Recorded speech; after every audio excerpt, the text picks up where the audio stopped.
During the pro late model feature at the World Series of Asphalt down in New Smyrna Speedway down in Florida, the announcers for Flow Racing were not necessarily defending, but they also weren't condemning, and they seemingly were justifying Isabella Robusto completely just taking out RJ Braun as they were racing for the lead 3 laps into the race.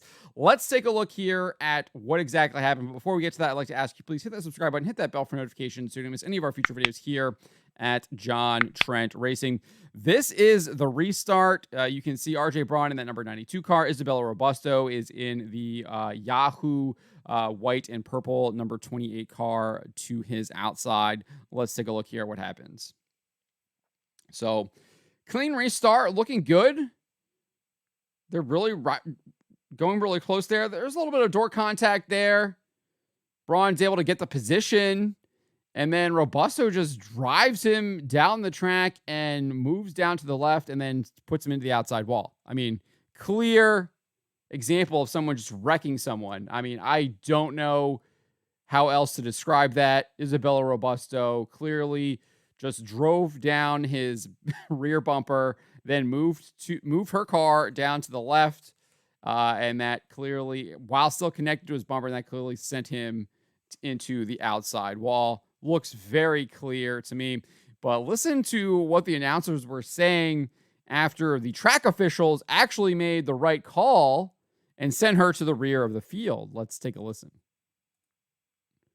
It looks like the 28 of Robusto has been given the ticket to head to the back of the field for the contact that ended up causing the 92 of Braun to get in the outside retaining wall. And that's a tough break for Robusto. She's been very good. The contact, no, she clearly wrecked the guy on purpose, and it's not a tough break. She wrecked him, and she should have been sent back there, and they should have been calling for it during the announcement. It's like, that's what she deserves. She should have gone back there. It's really not hard to see what happened. Watch the replay. You've got the replay there, and call that out. So I don't know what's going on down there, but that's some terrible announcing. And here's how they made the call as soon as the wreck happened. We also get to see RJ Braun express his displeasure at Isabella Robusto, giving her a hand gesture, but like, this is how they called this. Bad break for the leader, the 92 of Braun. Again, there was a little bit of contact, I think, heading into turn 1, and then you notice how he says a bad break? It wasn't a bad break. She wrecked him. That's not a bad break. Let's continue. Robusto got a great run coming off a 2 and got into the rear bumper down the backstretch. It sent the 92 of Braun sideways into the wall, and it knocked the right front suspension off of the race car. Repairable for the next Pro Late race? Probably so.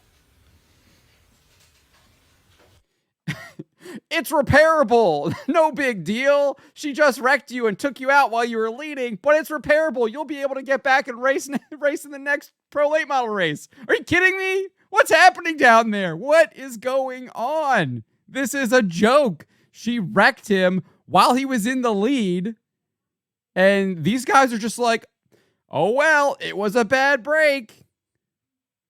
This is terrible. This is terrible.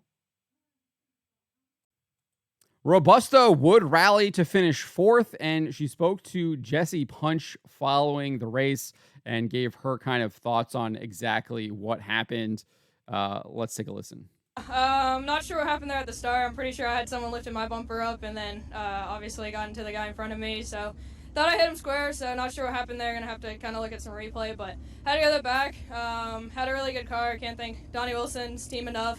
We've been working hard. So I will say she did hit him square originally, drove him down the front stretch or down the back stretch, and then you can see her. She moves the car down to the left, and that spins Braun out. And there was no one behind her hitting her. I mean, we can watch it again. There's clearly no contact. Let's take a look.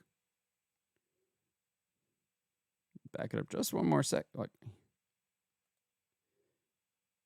That's Jimmy Renfrew in the 00 behind her. He's not touching her at all. Still does not look like there's any contact there. There's no one touching her. and then she just puts him in the wall. So replay says it all. But shame on the announcers for kind of defending that stuff, justifying it, not calling it out for what it was. It's very easy to call that stuff, and they should have been on top of that.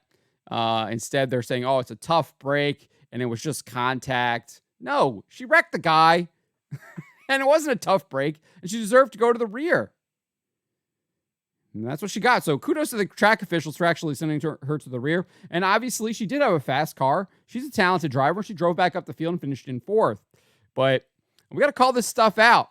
And I'm going to keep calling it out here at John Trent Racing. But let me know what you guys make of this. Let me know in the comments below.